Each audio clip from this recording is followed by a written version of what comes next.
कि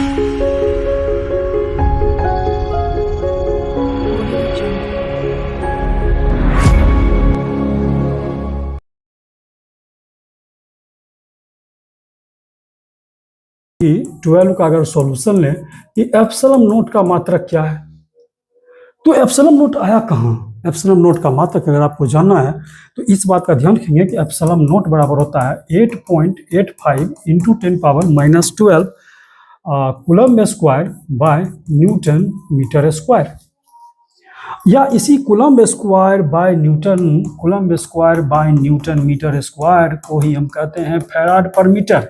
ये बात आपको याद रखना है, ये बहुत इंपॉर्टेंट है।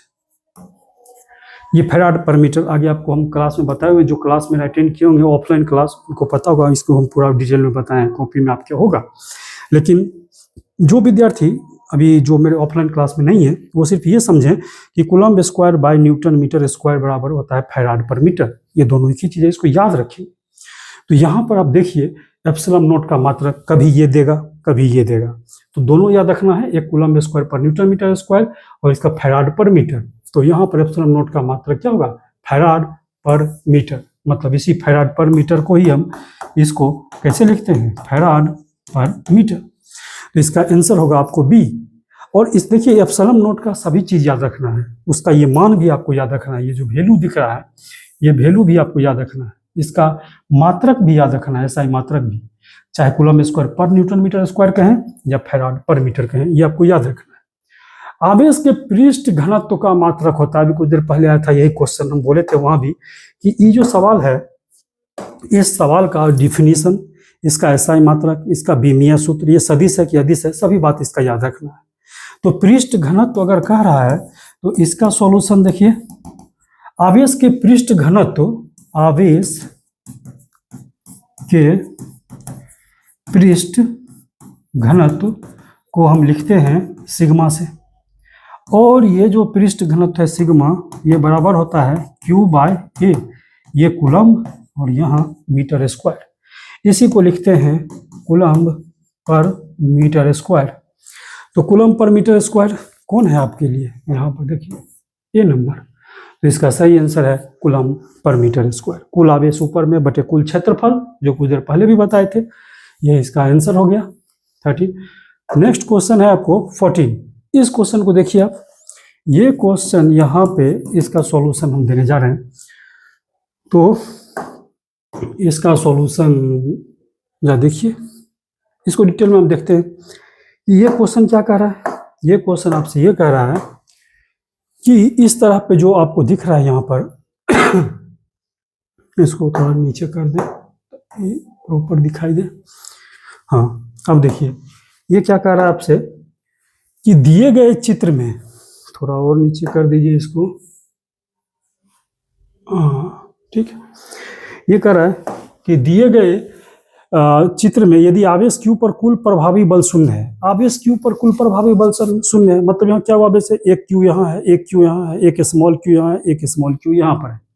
अब आपसे ये कह रहा है कि यदि आवेश Q पर कुल प्रभावी बल शून्य है, तो दिमाग में ये बात आएगा कि सर यहाँ पर आवेश Q तो 2 है, ये कौन से आवेश की बात कर रहा है। कोई एगो कैपिटल Q आवेश आप ले लीजिए, हम ऐसा मानते हैं कि ये जो Q आवेश यहाँ पर दिख रहा है आपको, इस कैपिटल Q आवेश को हम ले लेते हैं, ये कैपिटल, और इस पर लगने वाले कुल प्रभावी बल को शून्य कर देंगे। प्रभावी बल का मतलब पर इफेक्टिव फोर्स, मतलब इस आवेश को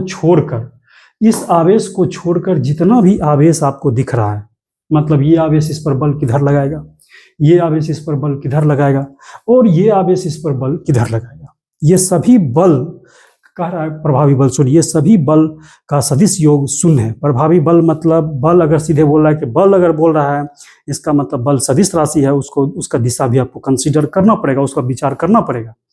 अगर ऐसा बोलता बल का परिमाण, तब दिशा नहीं देखते, लेकिन यहाँ पर बोल रहा है कि कुल प्रभावी बल, इसको आपको बोल रहा है यहाँ पर कि कुल प्रभावी बल, ये ध्यान दीजिए, कुल प्रभावी बल आपसे कह रहा है, कुल प्रभावी बल मतलब यहाँ देखिए कुल प्रभावी बल शून्य है, और कुल प्रभावी बल कोई Q पर कह रहा है, आवेश Q पर, तो हम उठा लिए, ये आवेश Q मान लिए। इसके कारण इस पर जो बल लगेगा, अगर कोई आवेश का प्रकृति नहीं दिया धनात्मक या ऋणात्मक, तो हम यहाँ मानेंगे कि ये दोनों धनात्मक आवेश है। तो इसके कारण इस पर जो बल लगेगा हम जानते हैं वो बल किधर लगेगा, इस दिशा में लगेगा। और ये जो बल लग रहा है, ये जो बल लग रहा है, ध्यान देंगे कि ये जो बल आपको लग रहा है, ये बल लग रहा है इस दिशा में लगेगा। क्योंकि हम जानते हैं कि दो कूलम के नियम आपको बताए थे हम क्लास में, उसमें क्या बोले थे कि अगर दो बिंदु आवेश है और एक दूसरे से यहाँ लिखा हुआ कि r दूरी से है, सेपरेटेड, अलग है, तो ये जो बल जो लगेगा वो उसी दोनों आवेश को मिलाने वाली रेखा पर ही होगा।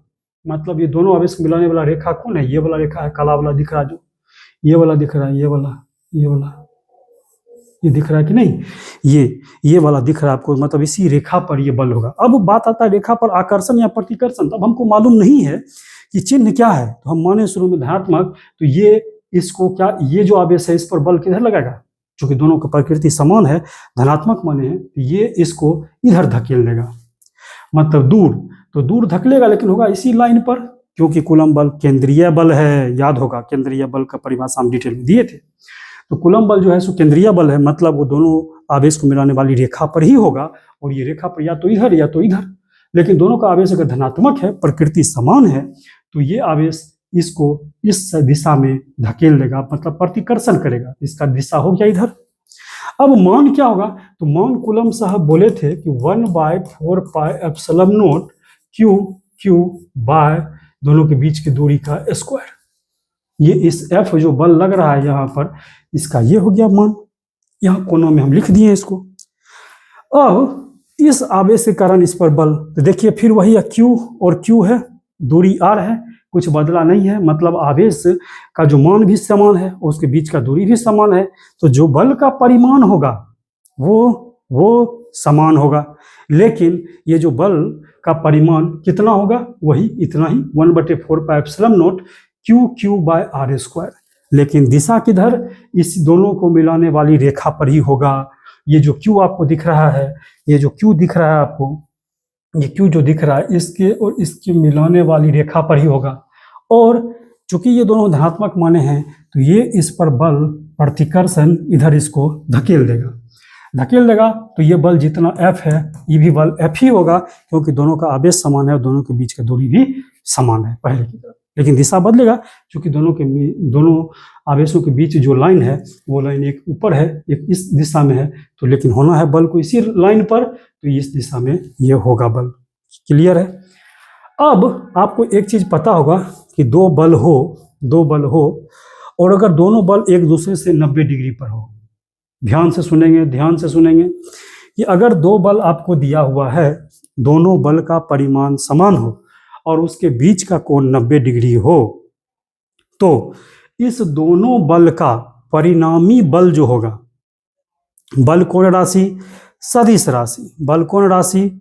राशि, तो ये जो बल लग रहा है इस दिशा में, ये बल लग रहा है इस दिशा में, तो क्या हम ऐसा कहेंगे इस दोनों बल का परिमाण समान है, लेकिन दिशा अलग अलग है, और बल कौन सी होता है, सदिश राशि। तो हम बताए थे कि जब दो किसी बिंदु पर दो बल लग रहा हो और उस दोनों का परिमाण समान हो और इस दोनों के बीच का कोण 90 डिग्री का है, कि यहाँ पर 90 डिग्री है तो यहाँ भी क्या डिग्री, 90 डिग्री।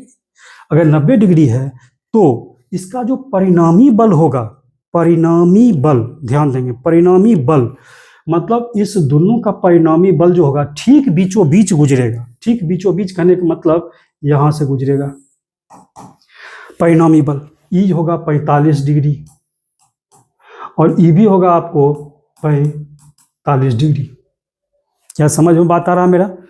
एकदम ध्यान ये रखना है कि पहले देखेंगे इस बिंदु पर, ये जो बिंदु है यहाँ पर एक बल ये लगा, दूसरा बल ये लगा, दोनों का मान समान है और उस मान का कितना मान है, ये वाला मान है, ठीक है, दोनों का मान समान है, ये तो क्लियर हो गया। अब देखेंगे इस दोनों बल के बीच का कोण क्या डिग्री है, 90 डिग्री है, हाँ भाई 90 डिग्री है। तब हम कहेंगे कि जो इस दोनों का परिणामी मतलब सदिश योग जो होगा वो दोनों बल में से किसी एक बल का परिमाण, दोनों बल में से किसी एक बल का परिमाण F और इसको √2 से गुना कर देंगे, यही होगा इसका परिणामी बल का परिमाण, परिणामी बल का परिमाण, ये आ गया। अब देखिए यहां पर कह रहा है कि इस बिंदु Q पर कुल बल जो होना चाहिए वो शून्य होना चाहिए। यहाँ कहिए ना कुल प्रभावी बल शून्य है।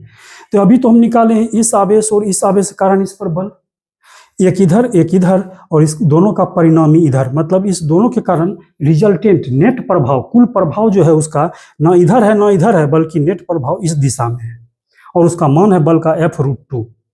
ये आपको शॉर्ट में याद रखना है, नहीं तो अगर इसका एक्सप्लेनेशन डिटेल में देखिएगा तो हम क्लास में बच्चों को बताए हैं कि वेक्टर वाले चैप्टर में, लेकिन आप उसको आपको हम उसका एक सारांश दे रहे हैं, संक्षिप्त चीज दे रहे हैं, उसको दिमाग में रखना। और ये बहुत जगह काम आता है कि दो बल है, दो बल का परिमाण देखेंगे समान है, बिल्कुल समान है जी। क्या उसके बीच का कोण 90 डिग्री है? हाँ है। तो इस दोनों के कुल बल जो होगा वह दोनों बल में से किसी एक बल का परिमाण F ले लिए और इसको √2 से गुना कर दिए, ये हुआ उस दोनों बल का कुल बल का परिमाण। क्लियर है? और ये कहाँ से गुजरेगा? तो इसके ठीक बीचों बीच, मतलब इस बल के परिमाण से भी 45 डिग्री कोण और इस बल के परिमाण से भी 45 डिग्री कोण बनाएगा। क्लियर है? अब देखिए, ये तो इसके और इस आवेश के कारण इस पर बल निकला, मतलब अब इस दोनों बल का हम नेट बल इधर निकाल लिए, तब इसका हम ध्यान नहीं करेंगे। क्यों? क्योंकि इस दोनों का जितना प्रभाव जो इफेक्ट डालेगा इस Q पर, वो अकेला ये बल इस Q आवेश पर प्रभाव अपना डालेगा। तो हम इस दोनों का नेट इधर ले चुके हैं, तो अब हम इसको और इस पर विचार नहीं करेंगे। ठीक है? मतलब अभी जो हम विचार करेंगे सिर्फ ये वाले लाइन पर। क्लियर है? अब देखिए, ये जो कैपिटल Q है, यहाँ Q है, ये इस पर क्या करेगा? प्रतिकर्षण बल।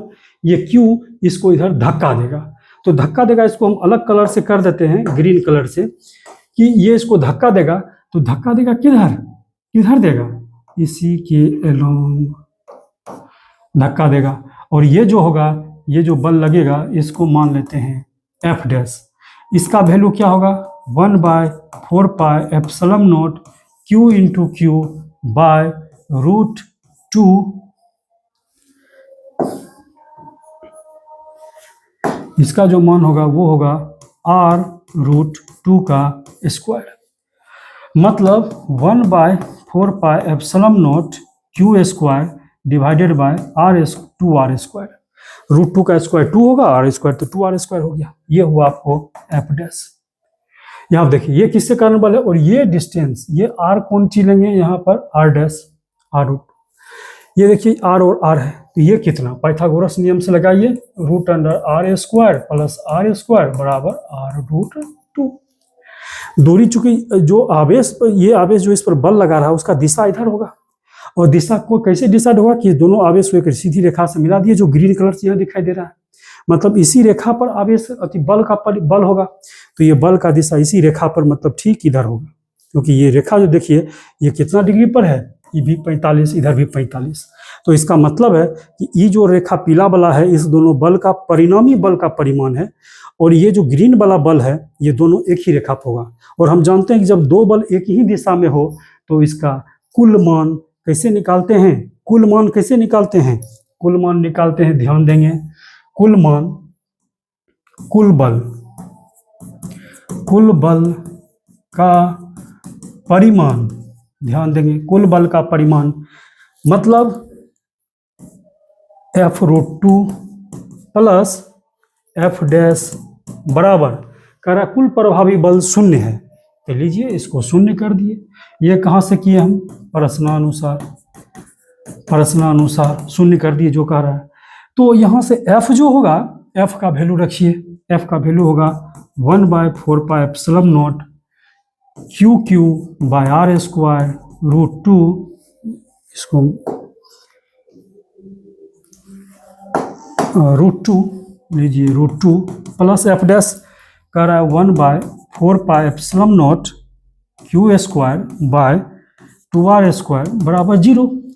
यहाँ से आप क्या कीजिए, और आप कॉमन ले लीजिए। कॉमन किसको लीजिएगा?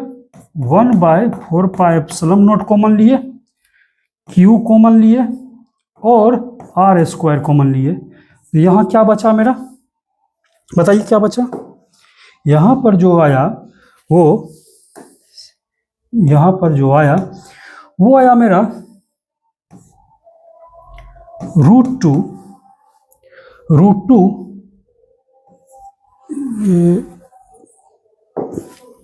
ये आपको यहाँ पर आ गया q√2। तो ये बचा इधर आपको q√2 प्लस q कॉमन लिए हैं, तो यहाँ बचा q/2 बराबर 0। अच्छा, ये जो 1/4πε0 q/r² क्या 0 होगा? 1/4πε0 q/r² तो 0 नहीं होगा, चूंकि ये तो 0 नहीं होगा। तो राइट साइड 0 है, तो इसको 0 होने के लिए क्या होना पड़ेगा? ध्यान से समझेंगे। यहाँ पर मैथ वाला हमने यूज कर रहे हैं सब, क्या कि फिजिक्स में इसका भी अपना मीनिंग है, क्योंकि ये जो q है क्वेश्चन में, इसको आप 0 नहीं कर सकते हैं। ये r है, r भी दिया हुआ है, ऐसा नहीं है कि r 0 है, इसलिए e भी 0 नहीं है। तो जब ये दोनों 0 नहीं, इसका डिवाइड भी करेंगे 0 नहीं होगा। और 1/4 पाई का मान 22/7, एप्सिलॉन नॉट का मान 8.85 × 10⁻12, ये भी 0 नहीं है। तो नेट ये 0 नहीं है। ऐसा नहीं कि इसको उठा के ले गए 0/something/0 कर दिए। पहले ये भी तो डिसाइड करना पड़ेगा ना कि ये जो 1/4πε0 q/r² 0 है कि नहीं है। अगर मान लो तुम इसको 0 इसको किए, और अगर इधर 0 होता तो 0/0 क्या होता है? अनडिफाइंड होता है। मैथ में पढ़ा होगा लॉप्टल रूल। तो इसीलिए ऐसा नहीं करेंगे, फिजिक्स में इसको हम अपने ढंग से डिस्क्राइब करेंगे, अच्छे से इसको समझेंगे। और इसको इस तरह से अगर करोगे, इसका मतलब और तुम इसके फिजिकल मीनिंग को भी समझ रहे हो। तो ये 0 नहीं होगा, और राइट साइड 0 है, और ये प्रोडक्ट में है, ये 0 नहीं है। तो इसका मतलब ये जो ब्रैकेट के अंदर है उसको 0 होना पड़ेगा, क्योंकि राइट साइड 0 है। तो इसका मतलब है, इसको हम इधर लिख रहे हैं, ये देखो यहाँ से, कि इसको 0 होना पड़ेगा। तो 0 होना पड़ेगा, मतलब q√2 प्लस q/2 बराबर 0। देयरफॉर इसलिए यहाँ पे q√2 बराबर माइनस q/2। अब तुमसे पूछ रहा है q/q का मान, तो जिसको पूछ रहा है उसको उधर ले जाओ। यहाँ से आ गया 2√2 बराबर माइनस q/q। और यहाँ से क्लियर है कि जो मेरा माइनस साइन इधर आ गया, माइनस साइन मेरा इधर आ गया। तो यहाँ से क्लियर पता है कि इसीलिए q/q का जो वैल्यू होगा -2√2 होगा, -2√2। ध्यान देंगे बच्चों, -2√2। तो इसका सही आंसर क्या होगा? देखो एग्जैक्ट इसका आंसर होना चाहिए -2√2। यहाँ दिया है +2√2, जबकि इसका सही ऑप्शन होना चाहिए -2√2। इसको एक बार चेक भी हम कर लेते हैं। यहाँ लिए हैं q√2 प्लस q/2 बराबर 0। अच्छा बात है, ये q√2 प्लस q/2 बराबर 0, तो q√2 बराबर -q/2। तो यहाँ से ये 2 इधर चला गया, q इधर गया, q/q 2√2 कि -2√2। इसका एग्जैक्ट आंसर होना चाहिए -2√2, लेकिन यहाँ पर दिया है -2√2 नहीं दिया है। वो क्या किया है, इसका केवल परिमाण को लिखा है। जबकि यहाँ पर अगर यही क्वेश्चन है तो इसका आंसर होना चाहिए था यहाँ पर माइनस होना चाहिए, यहाँ पे माइनस होना चाहिए। सही ये है, लेकिन चूंकि यहाँ पर अगर ऐसा ही क्वेश्चन रहता और उसमें रहता कि इनमें से कोई नहीं, तब आंसर हो जाता इनमें से कोई नहीं। लेकिन इनमें से कोई नहीं है, ये नहीं है। तो इसका मतलब हम ये मान लेंगे अपने मन से कि ये माइनस साइन मतलब इसका केवल परिमाण लिया है, केवल परिमाण लिया है। तो इसका मतलब इसका उत्तर हो जाएगा कौन सी? बी नंबर होगा। यहाँ होना चाहिए -2√2, एग्जैक्ट आंसर ये होना चाहिए। इसीलिए इसको ध्यान रखोगे। अगर तुमसे पूछा जाए एग्जाम में तो एकदम -2√2 ही आंसर होगा, 2√2 नहीं होगा, -2√2। क्योंकि देखो, क्योंकि अगर मान लो तुम कहते हो कि नहीं -2√2 नहीं, मतलब प्लस, ये प्लस का मतलब हुआ q, और q का साइन क्या होगा? दोनों का सेम होगा, या तो दोनों प्लस होगा या दोनों माइनस होगा। अब देख लो, ये q और q अगर दोनों का साइन सेम है तो ये प्लस, ये भी प्लस, ई प्लस, ये भी प्लस, तो सब एक दूसरे को रिपेल करेगा इधर। और दो चीज अगर एक ही तरफ आ जाए तो क्या उसका सम कभी 0 होगा? नहीं होगा, हमेशा दोनों ऐड हो जाएगा। तो इसका मतलब अगर इसको 0 होना है तो एक डायरेक्शन इधर होना चाहिए, एक डायरेक्शन इधर होना चाहिए। अब ये बात बोलेंगे थोड़ा तुमको कन्फ्यूजन होगा, क्योंकि तुम वेक्टर उतना अच्छा से पढ़े हो कि नहीं पढ़े हो ये हमको नहीं मालूम। तो सिवाय तुम जो ये सॉल्यूशन हम दिए हैं ये सही है, और तुम इसका आंसर -2√2 ही दोगे। यहाँ पर हम ऐसा मानते हैं कि मिसप्रिंट है, यहाँ -2√2 करके हम आंसर दे रहे हैं। लेकिन अगर फिर भी बिहार बोर्ड है, अगर एग्जाम में मान लो माइनस नहीं रहा और ये 4 ऑप्शन दिया, तो 2√2 में टिक मारना। वो ऐसा मान लिया होगा कि केवल परिमाण दे रहा है, जबकि ऐसा नहीं है। एग्जैक्ट सही आंसर -2√2 है। इसलिए तुम इस सॉल्यूशन को गौर से देखना और सही आंसर देना होगा। ठीक है, कोई कंफ्यूजन? फिर से सुन लो, हम बोल रहे हैं इसका सही आंसर -2√2 होगा। लेकिन अगर एग्जाम में अगर मान लो ऐसा रहता कि √2, 2√2, 1/2√2 और 1 और इसमें रहता लास्ट में इनमें से कोई नहीं, तब आंसर होता इनमें से कोई नहीं, क्योंकि सही आंसर -2√2 है। लेकिन यहाँ इनमें से कोई नहीं है, ये नहीं है, और 2√2 दिए हुए हैं, तो हम ये मान लेंगे कि 2√2 मतलब केवल Q/Q का परिमाण ले रहा है, उसको दिशा से कोई मतलब नहीं है। इसका आंसर बी नंबर, ठीक है। नेक्स्ट देखो, 15 नंबर क्वेश्चन तुमसे ये कह रहा है, 15 नंबर का सॉल्यूशन देखो, ये कह रहा है तुमसे, 15 नंबर क्वेश्चन तुमसे ये कह रहा है कि जब किसी वस्तु को आवेशित किया जाता है तो उसका द्रव्यमान, तुमको बताए थे कि जब किसी वस्तु को आवेशित किया जाता है तो उसका द्रव्यमान, आवेशित किया जाता है मतलब आवेश कितना प्रकार के, 2 प्रकार के, धन या ऋण। तो या तो धन हो सकता है या तो ऋण हो सकता है। अगर वस्तु को आवेशित किए तो हमको बताएं कि आवेशित करने के 3 तरीका याद होगा, घर्षण, चालन, प्रेरण। तो यहाँ पर इसी 3 मेथड से किसी तरह आवेशित किया, तो आवेशित किसी भी मेथड से करो, आवेश आने का चांस कितना है, 2 ही तरह का आवेश आएगा, या तो धन या तो ऋण। अगर धन आया मतलब इलेक्ट्रॉन की कमी, मतलब उसका द्रव्यमान कम गया। अगर ऋण आया, इलेक्ट्रॉन उस पर आके चढ़ गया ऊपर से, इसका मतलब उसका द्रव्यमान बढ़ गया। तो अगर इसमें ये क्लियर नहीं कर रहा है उस वस्तु पर आवेशित करने के बाद उस वस्तु पर धन आया कि ऋण आया, अगर कुछ क्लियर नहीं है कि धन आया ऋण आया, इसका मतलब ये चांस बनता है कि कभी उस पर उसका द्रव्यमान बढ़ भी सकता है और घट भी सकता है। घटेगा तब जब उस पर धन आवेश होगा, बढ़ेगा तब जब उस पर ऋण आवेश होगा। अगर यही क्वेश्चन ऐसा दे कि जब किसी वस्तु को आवेशित किया जाता है तो उस वस्तु पर धन आवेश आ जाता है, तो बताओ उसका द्रव्यमान क्या होगा, घट जाएगा। लेकिन यहाँ पर ये नहीं बता रहा कि आवेश कौन सा आया है, तो घट भी सकता है और बढ़ भी सकता है, तो सही आंसर डी होगा। तो 15 का आंसर डी होगा। पी आघूर्ण वाला एक विद्युत द्विध्रुव ई वेक्टर ई तीव्रता वाले विद्युतीय क्षेत्र में रखा जाए तो उस पर लगने वाला टॉर्क क्या होगा। ये जो टॉर्क तुमको दिख रहा है, टॉर्क, इसको अलग कलर से हम कर देते हैं। ये जो टॉर्क तुमको दिख रहा है, ये टॉर्क का मतलब, ये जो टॉर्क लिखा है इसका मतलब होता है बलाघूर्ण, इसी को बलाघूर्ण कहते हैं। ये इंग्लिश को हिंदी के रूप में लिख लिया, ये कभी कभी चकमा दे सकता है, इसलिए इसका हिंदी याद रखना बलाघूर्ण।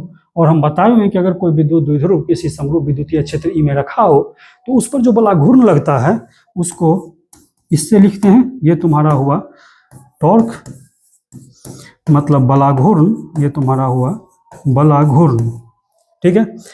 तो ये जो होता है vector P cross vector E होता है, तो vector P cross vector E ये है, तो इसका आंसर ये होगा, दिमाग में रखेंगे। 17 नंबर क्वेश्चन तुमसे ये कह रहा है, 17 नंबर क्वेश्चन तुमसे ये कह रहा है कि एक विद्युतीय द्विध्रुव को विपरीत आवेशों से बना है जिनके परिमाण इतना और इतना है, उनके बीच की दूरी इतना है। अच्छा देखो, एक बात दिमाग में रखो, ये देखो क्या कह रहा है, एक विद्युतीय द्विध्रुव को 2 विपरीत आवेशों से बना है। ये तो तय है कि विद्युत द्विध्रुव की परिभाषा है कि उसका परिमाण समान होना चाहिए और प्रकृति विपरीत होना चाहिए। भैया देखो, परिमाण समान है, प्रकृति विपरीत है। अब देखो, जिनके परिमाण इतना एवं इतना कूलम है, ये गलत लिखल है। अच्छा, विद्युत द्विध्रुव है, एक पर आवेश होता है प्लस, एक पर होता है माइनस, तो फिर ये परिमाण लिखा है, इसका मतलब है कि कह रहा है कि 2 विपरीत आवेश है। ये 2 विपरीत आवेश है, मतलब एक माइनस क्यू है और एक प्लस क्यू है, और ये कुछ दूरी से सेपरेटेड है। मान लो दोनों के बीच की दूरी 2L हम लिए, 2L लिए हैं, और ये कह रहा है कि एक विद्युतीय द्विध्रुव 2 विपरीत आवेशों से बना है और जिनके परिमाण इतना इतना है। तो अच्छा, विपरीत आवेश से बना है तो परिमाण कभी माइनस में हो सकता है क्या? कभी माइनस में नहीं होता है। यहाँ पर ये नहीं होना चाहिए, थोड़ा सा मिस्टेक है क्वेश्चन में। यहाँ पर ये होना चाहिए कि एक विद्युत द्विध्रुव 2 विपरीत आवेशों से बना है जिनके परिमाण क्रमशः इतना एवं प्लस 3.2 × 10⁻⁻19 कूलम है। क्यों? क्योंकि विपरीत आवेश तो कहिए दिया है, मतलब समझ में आ जाएगा कि एक प्लस है तो दूसरा क्या होगा, माइनस। लेकिन जब तुम परिमाण शब्द इस्तेमाल किए हो तो इसको माइनस नहीं ले सकते हो, एकदम दिमाग में रखना है बात को। क्वेश्चन में मिस्टेक होगा, जहां से भी क्वेश्चन ले आओ, चाहे जो भी लिखा हो, ये मिस्टेक है। और उनके बीच की दूरी इतना है, तो ठीक है, बीच की दूरी मतलब 2L का मान तुमको दिए हुए है 2.4 × 10⁻⁻10 मीटर। तो तुमसे कह रहा है विद्युतीय द्विध्रुव आघूर्ण है। अच्छा यहाँ देखो कहीं भी सदिश का प्रयोग किया है? नहीं किया है। तो विद्युत द्विध्रुव आघूर्ण को तुमको परिभाषा सदिश के रूप में हम बताए हुए हैं 12 वेक्टर। अगर केवल इसका परिमाण लो, केवल परिमाण लो ऐसे, तो परिमाण क्या हो जाएगा? P बराबर Q इंटू 12। अच्छा Q मतलब क्या? दोनों आवेश में से किसी एक आवेश का परिमाण है। ये दो जो आवेश दिख रहा है, एक प्लस एक माइनस वाला, दोनों में से कोई एक परिमाण है ये Q। तो कोई एक परिमाण उठा लो, 3.2 into 10 to 3.2 into 10 to the power -19 coulomb. और बगल में यहाँ पर फिर जो है ये आ जाएगा तुमको 12 है, 12 वेक्टर है। ये जो 12 तुमको दिख रहा है, ये जो 12 जो तुमको दिख रहा है, ये 12 क्या है? इस दोनों आवेश के बीच की दूरी है। और यहाँ दोनों आवेश के बीच की दूरी कितना दिए हुए है? 2.4 इंटू 10 पावर -10। तो कहने का मतलब ये हुआ कि इसके बीच में जो होगा 2.4 into 10 to the power -10 meter. अब इस दोनों को तुम अगर गुना करोगे तो क्या आएगा? देखो 24 दूनी 48 का 8, बाकी 4, 24 या 72, 4 76, और 1 पॉइंट इधर एक 2 दशमलव के बाद पॉइंट आ जाएगा, इंटू 10 टू द पावर 19 और 9 तो -29 कूलम्ब मीटर। अब देखो 7.68 इंटू 10 टू पावर -29 किलोमीटर, मतलब इसका आंसर सही बी होगा। इसी तरह एनालिसिस करना है। अब देखो कह रहा है एक आवेशित चालक की सतह के किसी बिंदु पर विद्युतीय क्षेत्र की तीव्रता। कोई आवेशित चालक की सतह, कोई भी आवेश अगर चालक है तो विद्युतीय क्षेत्र चालक पर जो होता है सो हमेशा लंबवत होगा। एकदम दिमाग में रखो, क्योंकि अगर तुमको ध्यान हो तो हम ये चीज़ बताए हुए भी हैं कि जहाँ हम क्लास में बताए थे विद्युतीय बल रेखा, विद्युत क्षेत्र को विद्युतीय बल रेखा से दिखाते हैं। तो विद्युतीय बल रेखा हम बताए थे कि उस गुण में वो किसी भी चालक पर हमेशा या तो लंबवत उस पर गिरता है, मतलब निकलता है उससे, या लंबवत ही उस पर समाप्त होता है। मतलब कि अगर कोई आवेशित चालक है, कोई चालक है, उस पर आवेश है, तो जो विद्युत क्षेत्र होगा उस चालक पर हमेशा लंबवते होगा। इस बात को दिमाग में रखना है। अगर लंबवत नहीं होगा तो क्या होगा? अगर लंबवत नहीं होगा तो क्या होगा? थोड़ा एक्सप्लेनेशन सुन लो। अगर लंबवत नहीं हुआ, कुछ कोण पर हुआ, कुछ कोण पर होगा, तो विद्युत क्षेत्र के दो गो कंपोनेंट अवयव मिलेगा। मतलब उसको दो भाग में हम बांट सकते हैं। एक भाग उस पर लंबवत हो जाएगा चालक पर, और दूसरा भाग उस चालक के सतह की तरफ हो जाएगा। ऐसा हो जाएगा तो मतलब जो उस सतह पर आवेश है उस पर बल लगेगा। बल लगेगा मतलब उसको घुमाएगा उस पर। तो बल हुआ और विस्थापन हुआ, दोनों एक तरफ अगर हुआ तो उसमें काम हो जाएगा, काम शुरू हो जाएगा। और हम जानते हैं कि कोई भी चालक जो होता है समविभवी पृष्ठ होता है। समविभवी पृष्ठ होने का मतलब हुआ कि चालक के सतह के प्रत्येक बिंदु का विभव समान होगा।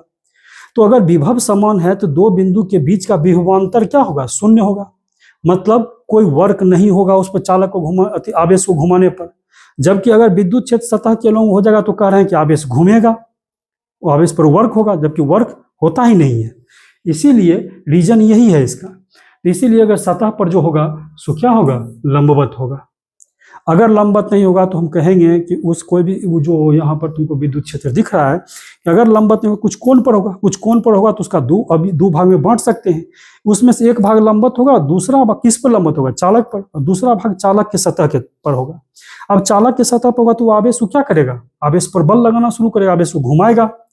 आवेश घुमाएगा मतलब वर्क होगा, उस पर घुमाने में वर्क हो जाएगा। जबकि हम जानते हैं चालक समविभवी पृष्ठ होता है, मतलब उसके दो बिंदु के बीच का विभवांतर शून्य होता है। विभवांतर शून्य होता है मतलब अगर हम कहें कि कितना वर्क हुआ, कितना कार्य हुआ, कार्य होगा ही नहीं, कार्य जीरो हो रहा है। एक तरफ हम कह रहे हैं कार्य होगा और दूसरी तरफ कह रहा कार्य नहीं होगा। तो इसीलिए ये विद्युत क्षेत्र जो होगा किसी कोण पर, किसी चालक के ऊपर नहीं हो सकता, आवेशित चालक के ऊपर। ठीक है, वो हमेशा लंबवत ही होगा।